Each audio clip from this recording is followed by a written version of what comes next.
Welcome to doctor மைக்லீஸ் music therapy channel. இன்றைய பதிவிலையும் diet the psychology of our sense organs our senses என்ற தலைப்பில் சில செய்திகளை நம்ம பகிர்ந்துக்கலாம்.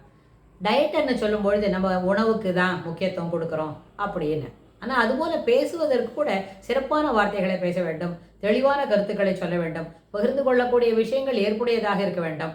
அது பகிர்ந்து கொள்ளக்கூடிய விஷயங்களை காட்டிலும் நம்ம ஏற்கனவே சேகரித்து வைத்திருக்கிறோமே அந்த விஷயங்கள் கூட சிறப்பானதாகவும் இருக்க வேண்டும். நல்ல விஷயங்களை பற்றியே எடுத்துக்கொள்ள வேண்டும். அப்புறம் நல்ல விஷயங்கள்ன்றது ஒரு ஃப்ளாரசன்ட் கலரில் இருக்கிறது அப்படின்றது மட்டும் இல்லை, இனிமையாக இருக்கிறது, இனிமையாக இருக்கணும், ஏற்புடையதாக இருக்கணும். ஆனால் நேர்மறை கருத்துக்களுக்கு முக்கியத்துவம் கொடுப்பதாக இருக்க வேண்டும். அதுபோல கருத்துக்கள் தான் நம்ம அந்த விஷயங்களை தான் பேச வேண்டி வரும். ஏன்னா நம்ம சேனலில் ஃப்ரம் த வெரி பிகினிங் இப்போ இப்போ ஒரு 1700 எபிசோடு போயிருக்கு, நிறைய டாப்பிக்கில் போயிருக்கு. அந்த 1700 எபிசோட்லேயும் ஒன்று கூட நம்ம என்ன பண்ணல, எதிர்மறை கருத்துக்களுக்கு முக்கியத்துவம் கொடுத்து அதுலேருந்து எப்படி வெளியில் வருதுன்னு நம்ம கேட்டுகிட்டே இல்லை. முழுக்க முழுக்க எல்லாமே பாசிட்டிவ் தான் பேசணும், நேர்மறை கருத்துக்களுக்கு தான் முக்கியத்துவம் கொடுக்க வேண்டும். அதனால் எது போல பேச வேண்டும், யாரிடத்தில் எது போல பேச வேண்டும், எங்கே பேசுவதாக இருந்தாலும் மரியாதைக்கு முக்கியத்துவம் கொடுக்க வேண்டும். அப்புறம் ரிகார்டு அப்படின்னு ஒரு வார்த்தை இருக்குது. அப்படின்னு சொன்னால் நன்றி உடையதாக பேச வேண்டும், நன்றி உடைய வார்த்தைகளுக்கு முக்கியத்துவம் கொடுக்க வேண்டும். எல்லாவற்றையும் உதாசீனமாக பேசுவது, அப்புறம் எடுத்து ஒரு விஷயத்தில் ஒரு அனுகூலமாக, அதாவது ஏற்றுக்கொள்ளக்கூடிய செய்திகளை மட்டுமே சொல்லுவதற்கு தயங்குவது. அப்போ எப்போ சொல்கிறதா இருந்தாலும் அது ஒரு பிஞ்ச் ஆஃப் ஆடட் லை இருக்கும், கொஞ்சம் பொய் கலந்து பேசுறது. பொய் கலந்து பேசுறது காட்டிலும் நிஜம் மட்டுமே பேசுறதுக்கு முயற்சி செய்யலாம். இதை பற்றி கூட நம்ம பேசியிருக்கோம். வாய்மை எனப்படுவது யாதெனின் யாதென்றும் தீமை இல்லாத சொல்லல், எங்கெழுதும் எப்பொழுதும் நிஜம் பேசணும் தான். ஒரு நேரத்தில் நிஜம் பேசினா அதுவே ஒரு பெரிய விளைவுகளை ஏற்படுத்தும் அப்படின்னு சொன்னால், பெரிய விளைவுகளை ஏற்படுத்துவதற்காக வேண்டி அதில் என்ன செய்யலாம், அப்போ அந்த நேரத்தில் நிஜம் சொல்லாமல் இருக்கலாம். அதுதான் வாய்மைன்னு சொல்லி வள்ளுவர் கூட சொல்கிறார், யாதென்றும் தீமை இல்லாத சொல்லல். அதனால் எப்பொழுதும் உள்ளத்தால் பொய்யாது ஒழியின் உலகத்தால் உள்ளத்துள் எல்லாம் உடன் அப்படியும் வள்ளுவர் சொல்லியிருக்காரு. ஏன் எப்போவுமே சரியானதை பேசணும், பேசுவதற்கு ஏற்புடைய செய்திகள் இருக்கணும்.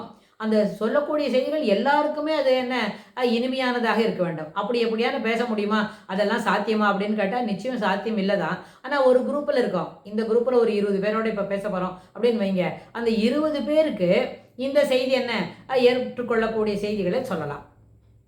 இன்னொரு 20 பேர் இருக்கிற ஒரு குரூப்புக்கு போகிறோம், அவங்களுக்கு ஏற்றுக்கொள்ளக்கூடிய செய்திகள் சொன்னால் அதுவும் உண்மையானதாகவும் இனிமையானதாகவும் நேர்மறையானதாகவும் இருக்க வேண்டும். அந்த நேரத்தில் வேணால் அந்த கருத்து செய்யலாமே தவிர எல்லா நேரத்துலையும் தவறான கருத்துக்களை சொல்லி நம்ம அதுக்கு என்ன பண்ண முடியாது, பெரிய கிரெடென்ஷியல்ஸ்லாம் வாங்கிக்க முடியாது. அதனால் கான்வர்சேஷன் என்று சொன்னாலும் அதுலேயும் என்ன இருக்கணும், டயட்டு கட்டுப்பாடு இருக்கணும்.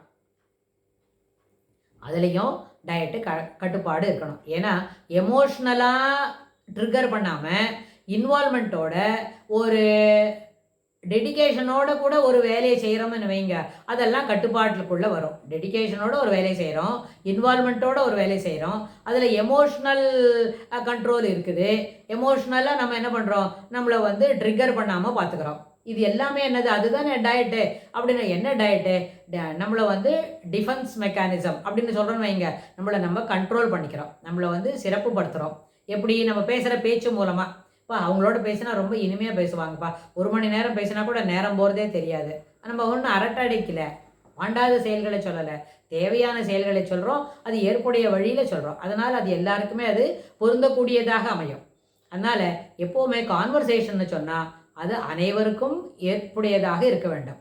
சில நேரத்தில் யாரையும் தாக்கி பேசுறது அப்படின்றது ஒன்றும் இல்லை, அது அரசியலில் ஏற்புடையதாக இருக்கும். நமக்கு அதில் we are not speaking about politics, அதுக்கு நம்மளுக்கு ரொம்ப தூரம் இருக்குது. அதனால் எப்போவுமே சமுதாயத்தில் எப்படி பேசணும், சமுதாயத்தில் வகுப்பறையில் பேசும்பொழுது பிள்ளைங்களுக்கு கைண்ட்னஸ் இன் வேர்ட்ஸ் கிரியேட்ஸ் கான்ஃபிடன்ஸ்.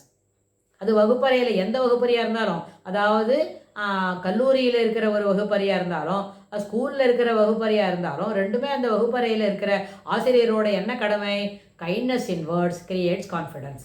இந்த வார்த்தை வீட்டில் இருக்கிற பெரியவங்களுக்கும் பொருந்தும். அதே மாதிரி புதுசாக ஒரு மருமக நம்ம வீட்டுக்கு வந்திருக்கிறாங்க, இன்றைக்கி 2 நாள் தான் ஆச்சு கல்யாணம் ஆகிட்டு வந்திருக்கிறாங்கன்னு சொன்னால் அவங்கள்ட்டையும் அன்பாக பேசுவது அவங்களோட தன்னம்பிக்கையை வளர்க்கும். இந்த வீட்டில் இருக்கிறவங்களோட எப்படி பழக போகிறோமோ தெரியலையே அப்படின்னு நினைக்க வேண்டாம், எல்லாரோடையும் நன்றாகத்தான் பழக வேண்டும்.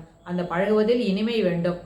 இனிய உளவாக இன்னாத கூறல் கனியிருப்ப காய் கவர்ந்தற்றை எப்பொழுதும் எல்லாரிடத்திலும் இனிமையாகவும் என்ன அன்புடனும் பரிவுடனும் பாசத்துடனும் மரியாதையுடனும் பேச வேண்டும் அப்படின்னு சொன்னால் அதுக்கு அவங்களுக்கு என்ன வேணும்? கைண்ட்னஸ் இன் வேர்ட்ஸ் கிரியேட்ஸ் கான்ஃபிடன்ஸ். அதுக்காக கொடுக்குற சலுகைகளை தவறாக மிஸ்யூஸ் பண்ணக்கூடாது இல்லையா? அதனால் எப்பொழுதுமே கான்வர்சேஷன் சொன்னால், ஏன்னா நாக்கு இருக்கல மெய் வாய் கண் மூக்கு செவி அப்படின்னு சொல்கிறோமே, அந்த வாய் பேசுறது இருக்கே மெய் வாய், அந்த வாயில் இருக்கிறது என்ன? நாக்கில் சுவைக்கும் அதுவே தான் உண்டு. அதனால தான் டயட்டை எல்லாத்தையும் ஒன்றா போடுறோம். நம்ம சுவைக்கும் அதுதான் வேணும். அந்த சுவைக்கு ஏற்ப எப்படி பேசுகிறோம் அப்படின்றத பொறுத்தும் அது இருக்கும். ஒருவேளை வயிறு சரியில்லை, we are not fit to do our physical ஒர்க்குன்னு சொல்லுவீங்க.